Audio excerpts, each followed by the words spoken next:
Las tradiciones escandinavas y germánicas hablan de una tierra situada más allá del norte. Dicen que es verde y de increíble belleza, que posee un sol que no se pone jamás. La llaman hiperbórea. ¿Son tan solo leyendas o se trata de historias reales? Es cierto que no son los únicos que hablan de su existencia. También los esquimales, que nunca tuvieron contacto con los escandinavos y germánicos, repiten la misma historia. Cuando los antropólogos preguntaron a los esquimales por sus tradiciones y su origen, respondieron que provenían de una tierra siempre verde o de una tierra donde nunca se pone el sol. Pero lo que más les asombró fue cuando afirmaron haber sido expulsados en relucientes naves aéreas de un jardín tropical donde moraban. Son muchos los exploradores polares que comentan sobre el extraño incremento de la temperatura al acercarse a los polos que, según ellos, desafía toda lógica. Pero eso dio lugar a la creencia de la posible existencia de oasis verdes en zonas polares. En una de las expediciones del australiano Wilkins afirmó haber divisado tierra verde, lagos y jardines tropicales en zonas árticas. Pero existen increíbles historias que por la coincidencia de sus relatos llama poderosamente nuestra atención y son dignas de destacar. Una de ellas es la que cuenta el autor del libro El Dios humeante, Willis George Emerson, que se consideraba a sí mismo un incrédulo de la existencia de la tierra hueca, pero quedó impresionado con la historia que le contó un anciano antes de morir, al que había conocido 2 años atrás. Este anciano, un noruego de 92 años, se llamaba Olaf Hansen. Pasó sus últimos 7 años viviendo modestamente en un bungalow en California. Antes había sido pescador y había recorrido todo el mundo después de salir de un manicomio donde estuvo encerrado durante 28 años por contar la verdad. Antes de morir, le entregó a Emerson ciertos datos, dibujos y mapas, dejándolos en sus manos con la promesa de darlos a conocer al mundo, ya que a él no le encerrarían porque contaba la historia de otro. Pero vayamos a la historia de este hombre. Olaf Hansen era noruego y su padre era un pescador escandinavo que al casarse se trasladó a Estocolmo. Cuando Olaf cumplió 19 años, su padre le propuso hacer un viaje juntos. Tras proveerse de suministros, comenzaron su viaje. Y al cabo de unos días se encontraban en mar abierto con un viento favorable. Luego encontraron mucho hielo e icebergs, monstruosos témpanos de hielo.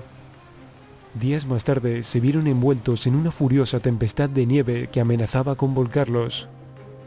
Vieron una niebla negra por abajo y más clara en su parte alta. Se vieron rodeados de gigantescas olas y tras la terrible tormenta se encontraron en calma y sin niebla. De repente vieron un sol rojo apagado. Su padre dijo que era un sol falso, un espejismo y que pronto desaparecería, pero no fue así. Al poco divisaron tierra. Habían pasado 5 meses desde que salieron de Estocolmo. Después de esto oyeron a lo lejos cánticos acompañados de instrumentos de cuerda. Se trataba de un inmenso barco, muy diferente de los que ellos conocían. 6 hombres de estatura gigantesca llegaron hacia ellos. Ninguno medía menos de 3,7 metros y hablaban una lengua muy extraña. Todos tenían barbas no demasiado largas. Eran de facciones agradables.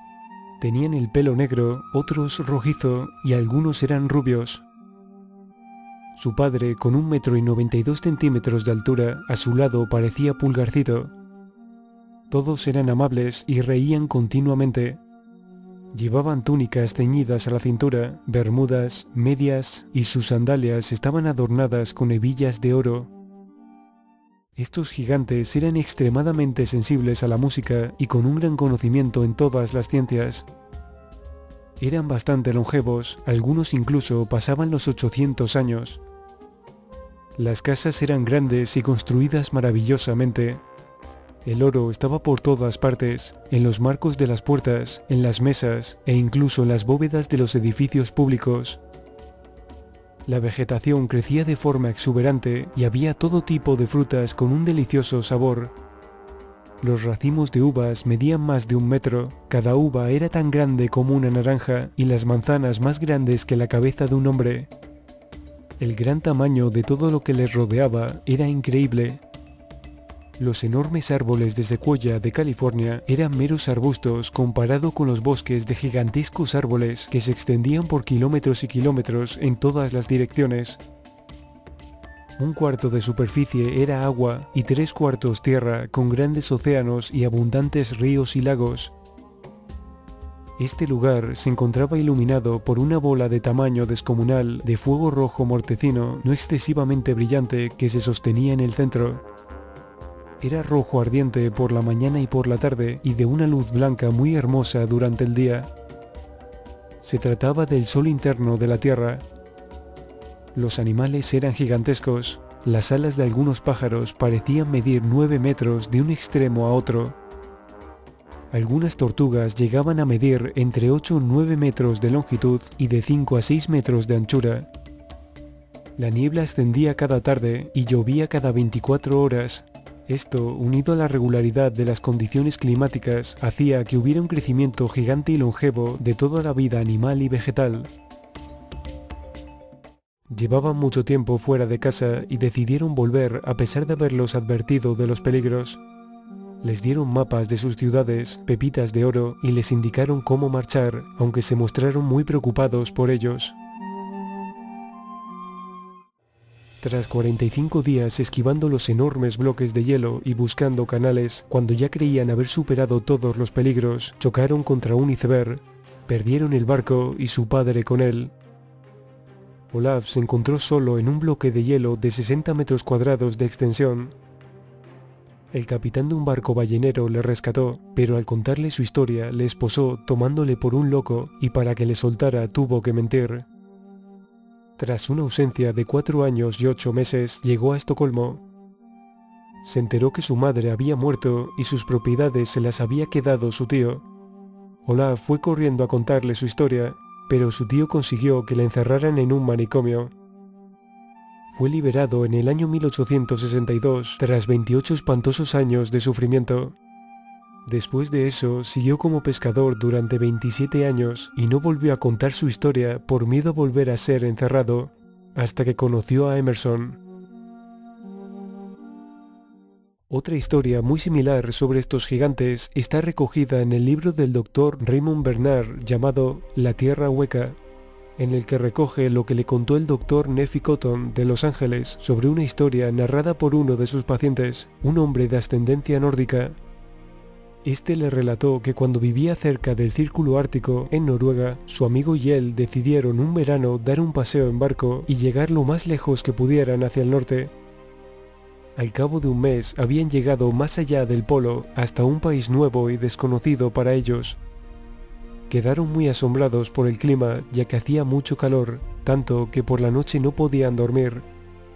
Según contó, se encontraron navegando hacia un vasto cañón que les llevó hacia el interior de la Tierra, donde había un sol que iluminaba todo. Y al igual que la historia anterior, también habla del enorme tamaño y el increíble sabor de sus frutas, de la abundante y enorme vida animal y vegetal, y de sus habitantes, unos gigantes muy amables. Relatos como estos abundan en países nórdicos. ¿Se trata de historias reales o son fruto de una gran imaginación? En el libro La Tierra es hueca de Eduardo Elías se comenta que el diámetro de las aberturas polares puede ser aproximadamente de 2000 kilómetros y sus bordes están cubiertos de una capa atmosférica de un espesor de unos 6 kilómetros. Cuando las nubes, que generalmente están muy cargadas, se disipan, a veces permiten que el cono de luz proveniente del sol interno traspase el borde de la abertura, proyectándose en las altas capas estratosféricas. Estas nubosidades descomponen la luz del sol interno en diversos colores, que es lo que llamamos aurora boreal, que en realidad es un tronco cono de luz oscuro en su centro, que tiene su origen en los rayos del sol interno, proyectándose a través de un aro de nubes. Fascinado por este misterio, un astrónomo japonés se dedicó a juntar muchas fotografías de auroras y pudo comprobar que adquirían una forma circular. Según Eduardo Elías, el centro de gravedad no se encuentra en el interior de la Tierra, sino en el centro de la cáscara. Por lo tanto, si la corteza terrestre es de 500 kilómetros, el centro de gravedad está a 250 kilómetros bajo la superficie. No podemos confundir estas historias con aquellas que hablan de seres que viven dentro de las cavernas en el interior de la corteza terrestre. Algunos de estos seres no son tan buenos ni tan amables.